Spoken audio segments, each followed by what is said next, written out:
Firuz Dilənçi haqqında mən nə deyim?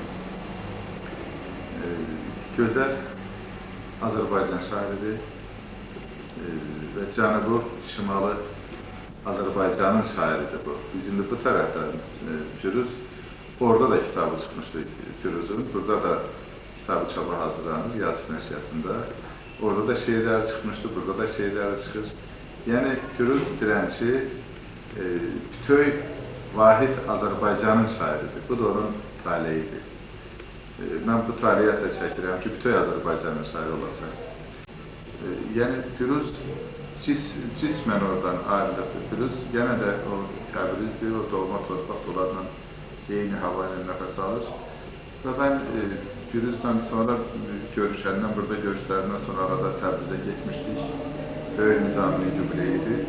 Orada böyük ustadımız Şəhriyarın məzarını ziyarət elədik. Şəhriyarın təbliğçilərindən biri də Firuz Dilənçidir. Və burada daim onun söz söhbəti Şəhriyardan olur. Həm onun ustadıdır Şəhriyar, Firuz Dilənçinin. Sonra burada Firuz Azərbaycana gəlindən sonra evləndi, ailə qurdu.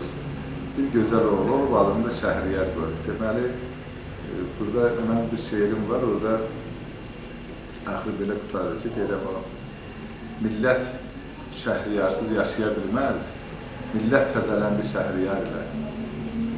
Balaca oğluna şeir təzələmişdim. Çox sevindim ki, bizim də o tayda da Şəhriyar var, bu tayda da bizim Şəhriyarımız Yeşil Firuzun oğludur.